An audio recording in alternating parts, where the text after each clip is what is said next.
दोस्तों स्वागत है आपका रेलवे की पाठशाला पे। और दोस्तों हमारी जो सीरीज चल रही थी उसका ये पार्ट नंबर 90 वीडियो है। हम कर रहे हैं रेलवे ग्रुप डी भर्ती 2018 के जो भी सारे शिफ्ट में जो भी क्वेश्चन पूछे गए थे शिफ्ट वाइज वो हम कर रहे हैं। और ये हमारा 12/11/2018 का थर्ड शिफ्ट का वीडियो है। तो इस वीडियो में हम देखेंगे जो भी आपके 12/11/2018 की थर्ड शिफ्ट में जो भी 25 क्वेश्चन पूछे गए थे सारे के सारे क्वेश्चन हम देखेंगे। हिंदी और इंग्लिश दोनों में होगा। और यहाँ पर आपको पता है हम एक्स्ट्रा नॉलेज भी आपको बताते हैं। तो अगर आप हमारी सीरीज को पूरा कंटिन्यू देखते हैं तो आपकी साइंस में जो आपकी पकड़ है बेहतर हो जाएगी और आपको साइंस है और बेहतर आ जाएगी। चलिए दोस्तों वीडियो को शुरू करते हैं। एक छोटा सा रिक्वेस्ट है, आप हमारे इस चैनल पर नए हैं प्लीज़ सब्सक्राइब कर दीजिएगा और जो भी दोस्त आपके रेलवे की तैयारी कर रहे हैं उनके साथ हमारे चैनल को शेयर कर दीजिएगा। चलिए देखते हैं पहला प्रश्न। पहला जो प्रश्न है वो ऐसे बोल रहा है कि 20 मीटर प्रति सेकंड के वेग से गतिशील 50 किलोग्राम द्रव्यमान वाले एक पिंड का संवेग ज्ञात कीजिए। अब देखिए संवेग क्या होता है, संवेग होता है P बराबर mv, ठीक है, यानी कि आपका द्रव्यमान इंटू वेग, इसे बोलते हैं संवेग, ठीक है। अब देखिए m आपको दे रखा है 50 किलो और v का मान आपको दे रखा है 20, तो 50 इंटू 20 बराबर हो जाएगा 1000। तो 1000 और इसका जो मात्रक आता है वो आता है किलोग्राम मीटर प्रति सेकंड। तो आंसर आ जाएगा 1000 किलोग्राम मीटर प्रति सेकंड। अगला क्वेश्चन है कि निम्नलिखित में से कौन सा गुण समस्थानिक का होता है। तो पहले तो मैं आपको बता दूं समस्थानिक क्या होते हैं। एक ही तत्व के अलग अलग रूप जिनकी परमाणु संख्या समान होती है लेकिन उनकी द्रव्यमान संख्या भिन्न भिन्न होती है, ठीक है। जैसे अगर मैं बात करूं हाइड्रोजन के 3 होते हैं, है ना, इनको बोलते हैं आपके 1H1 1H2 1H3, ठीक है। आपके हाइड्रोजन के 3 होते हैं, प्रोटियम ड्यूटेरियम और टाइट्रियम, ठीक है, ये 3 होते हैं। तो इनमें होता क्या है कि जो आपकी परमाणु संख्या होती है, ठीक है, वो तो आपके समान होती है, जिसको द्रव्यमान संख्या भी बोलते हैं। वो आपकी जो परमाणु संख्या होती है जिसको परमाणु क्रमांक बोलते हैं वो आपका समान रहता है, लेकिन द्रव्यमान संख्या अलग होती है या परमाणु द्रव्यमान अलग अलग होती है। इनमें क्या होता है, इनके भौतिक गुण और रासायनिक गुण दोनों क्या होते हैं, इक्वल होते हैं। तो यहाँ पर हम क्या बोलेंगे, जो ऑप्शन सेकंड है, थर्ड है, फोर्थ है, यानी कि सेकंड थर्ड फोर्थ तीनों आपके समस्थानिक के बारे में, आइसोटोप्स के बारे में सत्य होंगे, ठीक है। ऑप्शन तीनों सेकंड थर्ड एंड फोर्थ। अगला क्वेश्चन है कि फेन प्लेवन विधि जो होती है उसमें अयस्क के चूर्ण को किसके साथ मिश्रित करके एक टंकी में भरते हैं। तो पहले मैं आपको बता देखिए यहाँ पर हमारा एक केमिस्ट्री में थोड़ा सा एक टॉपिक रहा है जिसमें आपका अयस्कों का सांद्रण है, ठीक है, मतलब कि अयस्क कैसे, उन अयस्क से शुद्ध धातु कैसे प्राप्त करते हैं वो वाला एक टॉपिक बचा हुआ है। जैसे टाइम मिलेगा मैं यहाँ पर करा दूंगा। तो यहाँ पर देखिए यहाँ पर एक विधि होती है जिसको बोलते हैं फेन प्लेवन विधि। और ये जो विधि होती है ना वो आपके सल्फाइड के जो अयस्क होते हैं उनको शुद्धिकरण करने की विधि होती है। तो इसमें क्या होता है कि जो भी आपके सल्फाइड के जो अयस्क हैं उनको एक बड़े पात्र में भर लेते हैं, टैंक में भर लेते हैं और उसमें 2-3 चीज मिलाते हैं। एक तो फेन स्थायीकरण मिलाते हैं जिससे आपके फेन से मतलब झाग बनते हैं और उन झाग के माध्यम से जो सल्फर होते हैं, सल्फर के अयस्क होते हैं, सल्फर जो धातु होती है वो झाग के रूप में अलग प्राप्त कर ली जाती है। तो यहाँ पर पूछा है कि फेन प्लवन विधि में अयस्क के चूर्ण को किसके साथ मिलाकर टंकी में भरते हैं। तो अयस्क को आपका जो एक फेन स्थायीकरण होता है और फेन स्थायीकरण के रूप में हम जल और चीड़ का तेल इस्तेमाल करते हैं, ठीक है। फेन स्थायीकरण का मतलब है कि झाग को अधिक स्थायी करने वाला, मतलब झाग रुके नहीं बनते रहें, तो उसको बोलते हैं फेन स्थायीकरण, ठीक है। तो ऑप्शन नंबर सेकंड है इसका राइट आंसर आ जाएगा कि हम जल और चीड़ का तेल इसमें काम लेते हैं। अगला जो क्वेश्चन है वो ये कि निम्नलिखित में से कौन सी अभिक्रिया है आपके सत्य है। 2 अभिक्रिया दे रखी हैं। पहली जो अभिक्रिया इसके बारे में बोला है कि ये अभिक्रिया उत्क्रमणीय है यानी कि रिवर्सेबल। अब पहले तो मैं आपको बता दूं रिवर्सेबल अभिक्रिया कौन सी होती है।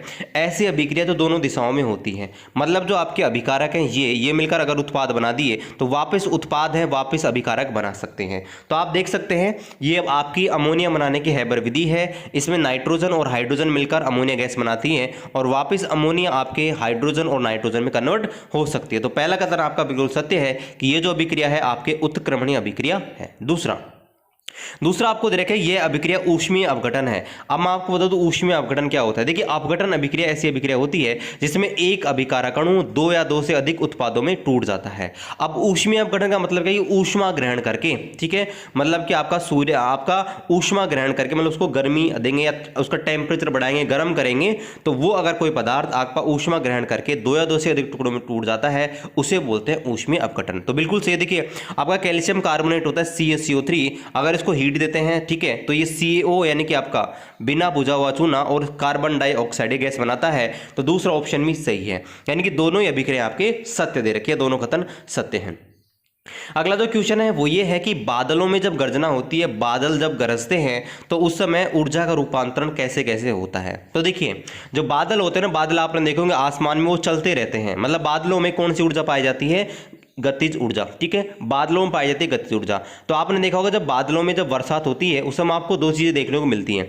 एक तो आपकी एक तो चमक दिखती है, दो बादल अगर आपस में टकराते हैं तो इलेक्ट्रॉन आपके आपके जो चार्ज होते हैं, आवेश एक दूसरे के ऊपर आकर्षित होते हैं, तो उनमें यहाँ पर बिजली चमकती है, आपने देखा होगा। तो एक तो प्रकाश ऊर्जा कन्वर्ट हो जाती है, उसके अलावा आवाज भी आपने देखी होगी। ठीक है, बादल टकराते हैं, बादल गरजते हैं तो उनकी आवाज आती है। तो यहाँ पर ऑप्शन नंबर सेकंड है, सही आंसर आ जाएगा कि भाई जो गतिज ऊर्जा है वो आपकी प्रकाश ऊर्जा और ध्वनि ऊर्जा दोनों में कन्वर्ट हो जाती है। Option number second. अगला क्वेश्चन है कि लिथियम, सोडियम और आपका पोटेशियम है किस से संबंधित है। तो देखिए, आपका जो वर्ग संख्या एक तत्व होता है ना, उसमें आते हैं मैंने आपको ट्रिक भी बताई थी, मैंने आधुनिक आवर्सानी के ऊपर ट्रिक वाला वीडियो बना चुका हूं और टॉप 100 क्वेश्चन है वो भी आपको बता चुका हूं, पीरियड टेबल को याद करने की ट्रिक भी आपको बता चुका हूं। आप उन वीडियो को जाकर देख सकते हैं, इधर आई बटन में लिंक दे दूंगा, यहाँ से आप देख सकते हैं। तो वर्ग संख्या एक के तत्व होते हैं हेलिना की रब से फरियाद। ठीक है, अब देखिए ये यहाँ पर देखिए आपका hydrogen, lithium, sodium, potassium, rubidium, caesium, francium, ये सारे के सारे वर्ग एक के तत्व हैं। अब यहाँ पर आपको तीन दे दिए हैं, लिथियम, सोडियम, पोटेशियम, और पूछा ये किससे संबंधित है। तो वर्ग संख्या एक के तत्व को बोलते हैं क्षारीय धातु। क्या बोलते हैं, एल्केलाइल मेटल। तो ऑप्शन नंबर 4 है इसका राइट आंसर आ जाएगा कि ये सारे के सारे वर्ग एक के तत्व हैं, मतलब क्षारीय धातु कहलाते हैं। अगला क्वेश्चन है कि 25 डिग्री सेल्सियस पर ध्वनि की चाल के बारे में कौन सा स्टेटमेंट सत्य है। तो ये आपको पहले ही मैं साउंड वाला चैप्टर करा चुका हूं। ठीक है, उसको आप देख सकते हैं, सारी चीजें मैंने वहां पर कवर की हैं। अब यहाँ पर देखिए पहला बोल रखा है कि समुद्री जल में ध्वनि की चाल होती है 1531। ठीक है, थोड़ा सा एरर, इसको मैं सही कर लेता हूँ। हाँ, तो यहाँ पर बोला कि 1531 मीटर प्रति सेकंड होती है। तो पहला जो है बिल्कुल सत्य है कि 1531 मीटर प्रति सेकंड होती है। दूसरा, हवा में ध्वनि की चाल 346 किलोमीटर प्रति सेकंड होती है। ये गलत है, किलोमीटर नहीं होना चाहिए, मीटर प्रति सेकंड होना चाहिए, इसलिए सेकंड स्टेटमेंट हो गया गलत। तो इसका आंसर आ जाएगा केवल पहला स्टेटमेंट है वो आपका सत्य है। अगला क्वेश्चन है कि किसी परमाणु के कोश में भरे जाने वाले अधिकतम इलेक्ट्रॉन की संख्या कितनी है। तो देखिए मैंने आपको बताया था कि आपको कोश में इलेक्ट्रॉन भरते हैं, उसका अधिकतम भरने का सूत्र है 2n², जहां पर n क्या होता है भाई, कौन सी कक्षा है, k l m n, इनके लिए इनका मान होता है 1 2 3 4। के कक्षा के लिए n का मान हो जाएगा 1, तो 2n² में रखते हैं, 2n², है ना। तो 2 और 1 का स्क्वायर तो 1, तो 2, यानी कि 2 अधिकतम इलेक्ट्रॉन हो सकते हैं। और गाइस अगर इनकी पीडीएफ आप डाउनलोड करना चाहते हैं तो मैंने ऑलरेडी जो 80 शिफ्ट इससे पहले हो चुकी हैं उनका लिंक मैंने हमारे नीचे आपको मैंने वेबसाइट दे रखी है, वहां से 1 से लेकर 80 तक के जो भी शिफ्ट हुई हैं उनका लिंक आपको पीडीएफ पर दे रखा है, वहां से आप डाउनलोड कर सकते हो। बाकी ये जो आपकी जो बची हुई शिफ्ट है जैसे पूरी हो जाएंगी इनका लिंक मैं आपको दे दूंगा। अगला जो क्वेश्चन है वो ये कि एक कोशिका जब आपके दो समान संतति कोशिकाओं में विभाजित हो जाती है तो इस प्रक्रिया को क्या कहते हैं। वैसे दोस्तों ये आपका समसूत्री विभाजन होता है, लेकिन यहाँ पर देखिए वो वाला क्वेश्चन नहीं है। ये पूछा कि जब एक जीव होता है, एक प्राणी होता है, वो आपके दो भागों में बट गया, एक जीव दो भागों में बट गया, इस प्रोसेस को क्या कहेंगे। तो ये आपके अलैंगिक जनन जो होता है ना, अपसेक्सुअल प्रोडक्शन, उसका क्वेश्चन है, तो उसको बोलते हैं आपका द्विखंडन यानी कि बाइनरी फ्यूजन। और मैं आपको पहले ही पढ़ा चुका हूँ बाइनरी फ्यूजन, ठीक है, बहुखंडन, ये सारे मैं आपको पहले ही पढ़ा चुका हूं।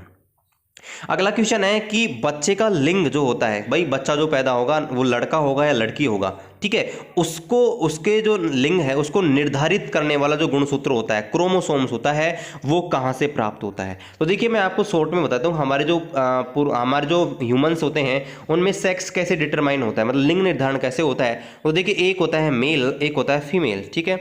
अब देखिए इनमें से क्या मिलता है, देखो मेल होता है उससे हमको मिलता है एक्स और वाई, और आपका जो फीमेल होता है इससे मिलता है एक्स और एक्स। अब देखिए मेनली यहां से देखिए फीमेल से तो मिलेगा एक्स, और जो आपका जो मेल होता है उससे मिलेगा एक्स भी और वाई भी, ठीक है। अब यहाँ पे देखिए एक्स तो यहाँ से भी है, एक्स यहाँ से भी है, तो जो मेन डिटरमाइनर होता है ना कि बच्चा लड़का होगा या लड़की, वो पुरुष के इस वाई गुणसूत्र के ऊपर डिपेंड करता है, ठीक है। क्योंकि यहाँ पर 23 जोड़े पाए जाते हैं, 22 जोड़ों में एक्स एक्स होता है, लेकिन लास्ट वाला जोड़ा अगर एक्स एक्स है तो वो बनेगी आपकी लड़की, और अगर लास्ट वाला जोड़ा एक्स वाई है तो वो बनता है लड़का। तो ये आपका पूरी तरह से आपका जो पिता है उसके ऊपर डिपेंड करता है कि भाई बच्चे का लिंग निर्धारण कैसे होगा। तो ऑप्शन नंबर फर्स्ट है इसका राइट आंसर आ जाएगा कि बच्चे का लिंग निर्धारण मेनली आपका जो पिता है उसके गुणसूत्र से डिटरमाइन होता है। अगला क्वेश्चन है कि कौन सी धातु मुक्त अवस्था में पाई जाती है। अब देखिए ये जो क्वेश्चन है ना वो आपके सक्रियता श्रेणी में आपको मैंने कराई थी कि भाई कौन सा तत्व सबसे अधिक रिएक्टिव है। तो जो सबसे कम रिएक्टिव होते हैं ना वो आपके वायुमंडल में या धरती की सतह पर मुक्त अवस्था में पाए जाते हैं, फ्री पाए जाते हैं। क्यों? क्योंकि वो अन्य पदार्थों से क्रिया नहीं करते हैं। तो आपका सोना, चांदी, प्लेटिनम होते हैं ना, ये आपके सबसे कम क्रियाशील होते हैं। तो यहाँ पर ऑप्शन हमको दे रखा है प्लेटिनम, तो प्लेटिनम इसका राइट आंसर आ जाएगा। प्लेटिनम आपका मुक्त अवस्था में पाया जाता है। क्यों पाया जाता है? क्योंकि आपके बहुत कम क्रियाशील होता है इसलिए। ठीक है। अगला क्वेश्चन है कि निम्न में से विषम का चयन कीजिए। आपको देखिए पहला आपका देखिए निश्चल कणिकाएं, दूसरा है समीपस्थ संवलित नलिका, तीसरा है दूरस्थ संवलित नलिका और अगला देखा है बोमन्स कैप्सूल। अब देखिए ये जो तीनों पार्ट आपको दिख रहे हैं, लास्ट के 3 पार्ट, ठीक है, ये आपके हैं किडनी के पार्ट। ठीक है, मैं आपको आगे पढ़ाऊंगा किडनी। तो ये आपके किडनी वाले पार्ट है। किडनी के 3 हिस्से हैं। ठीक है, ये तीनों है ना वो आपके किडनी के हिस्से होते हैं, लेकिन ये निश्चल कणिका ये आपका अलग है। तो यहाँ पर जो ऑप्शन नंबर फर्स्ट है इसका राइट आंसर आ जाएगा कि भाई ये तीनों हैं वो आपके किडनी से संबंधित है, जबकि ये ऑप्शन नंबर फर्स्ट है वो आपका अलग है। अगला क्वेश्चन है कि कौन सा पौधा द्विबीजपत्री होता है। देखिए ऐसे ऐसे पौधे जिनके बीज होते हैं वो अंदर 2 भागों में बटे हुए होते हैं, उन्हें बोलते हैं द्विबीजपत्री। 2 प्रकार के बीज होते हैं, एकल बीजपत्री और द्विबीजपत्री, यानी कि मोनोकोट और डाइकोट। तो यहाँ पर देखिए यहाँ पर जो ऑप्शन आपका आ जाएगा वो आ जाएगा आपका जो शकरकंद की बेल होती है ना वो आपका द्विबीजपत्री होता है। ठीक है, ये इसका राइट आंसर आ जाएगा। उसका जो बीज पाया जाता है ना वो आपका द्विबीजपत्री होता है। अगला क्वेश्चन है कि कौन सा उत्तक सरल सामान्य स्थायी उत्तक नहीं है। अब देखिए जो हमारे उत्तक है ना 2 भागों में बटा गया, एक तो सामान्य स्थायी उत्तक, एक जटिल स्थायी उत्तक। तो सामान्य स्थायी उत्तक 3 प्रकार के होते हैं, पैरेन्काइमा, कोलेनकाइमा, स्क्लेरेन्काइमा। लेकिन जटिल स्थायी उत्तक 2 प्रकार के होते हैं, जाइलम और फ्लोएम। तो ऑप्शन नंबर आपका 3rd है वो इसका राइट आंसर आ जाएगा। भाई आपका जो सरल स्थायी उत्तक है वो आपका जाइलम और आपका फ्लोएम नहीं होते, तीनों होते हैं। ठीक है। अगला क्वेश्चन है कि 0.75 एम्पियर की विद्युत धारा एक विद्युत फिलामेंट के द्वारा 6 मिनट तक ली जाती है, तो प्रवाहित होने वाले आवेश की मात्रा ज्ञात कीजिए। अब देखिए इसके लिए आपको आनी चाहिए विद्युत धारा की परिभाषा। विद्युत धारा की परिभाषा होती है I बराबर Q/T, यानी कि आवेश के प्रवाह की दर को विद्युत धारा बोलते हैं। अब यहाँ पर Q आवेश है, T समय है, I धारा है, Q का मान चाहिए, Q बराबर होता है IT। अब देखिए I होता है आपको दे रखा है 0.75, टी आपको हमेशा लेना है सेकंड में, यहाँ पर है 6, इसको मिनट सेकंड में कन्वर्ट करेंगे, 60 से गुणा कर देंगे। आप इसको मल्टीप्लाई कर लीजिएगा, जो भी आंसर आई आप देख लीजिएगा। ठीक है, इस प्रकार से करना है। अगला जो क्वेश्चन है वो ये कि OTES पावर प्लांट स्थापित करने के लिए समुद्र की ऊपरी परत और निम्नी परतों के बीच कितना का तापांतर होना चाहिए। अब देखिए पहले तो मैं आपको बता दूं OTES क्या है। OTES का मतलब होता है कि ओशियन थर्मल एनर्जी, आपका OTEC होता है। अच्छा OTEC होता है ना, OTES नहीं, OTEC में थोड़ा सही कर लेता हूं। तो यहाँ पर जो OTEC होता है ना इसका मतलब होता है कि OTEC आपका होता है ओशियन थर्मल एनर्जी कन्वर्जेशन। ठीक है, इसका मतलब क्या होता है कि भाई आपका समुद्र जो होता है ना, समुद्र में आप देखे होंगे कि कहीं ताप ज़्यादा होता है कहीं कम होता है। जैसे हम धरती पे नीचे जाते हैं तापमान बढ़ता रहता है। तो होता क्या है कि यहाँ पर एक टेक्नोलॉजी है जिसको बोलते हैं OTEC, इसका इस्तेमाल करके हम एनर्जी बनाते हैं, विद्युत धारा उत्पादित करते हैं। ठीक है, तो उसमें क्या होता है कि आपका एक थर्मल प्लांट लगाया जाता है और उसमें क्या किया जाता है कि आपका जो तापमान है उसमें लगभग अंतर 20 डिग्री का होना चाहिए। अगर 20 डिग्री का तापांतर है तो उससे यहाँ पर एनर्जी उत्पन्न होने लग जाती है। तो ये आपसे पूछा है कि यहाँ पर OTEC लगाना है, पावर प्लांट स्थापित करना है, तो समुद्र की ऊपरी परत और निम्नी परत के बीच तापांतर कितना होना चाहिए, तो आपका मिनिमम 20 डिग्री सेल्सियस का डिफरेंट होना चाहिए। मान लीजिए अगर ऊपरी तापमान 5 डिग्री है, नीचे का तापमान 25 डिग्री है, तो डिफरेंट हो गया 20 डिग्री का।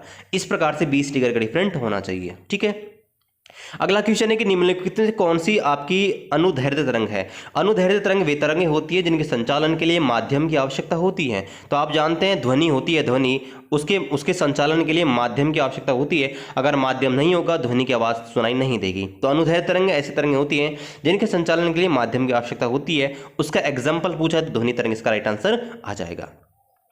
अगला क्वेश्चन है कि यदि किसी वस्तु का संवेग p है, द्रव्यमान m है, तो इसका वेग क्या होगा। तो हम जानते हैं संवेग p बराबर होता है mv।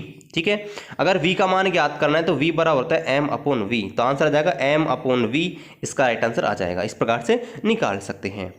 अगला क्वेश्चन है कि एक तो आपकी संपीड़ित स्पेलिंग नहीं स्प्रिंग है। ठीक है, मैं इसको थोड़ा सही कर देता हूँ। ओके, थोड़ा सा एरर है।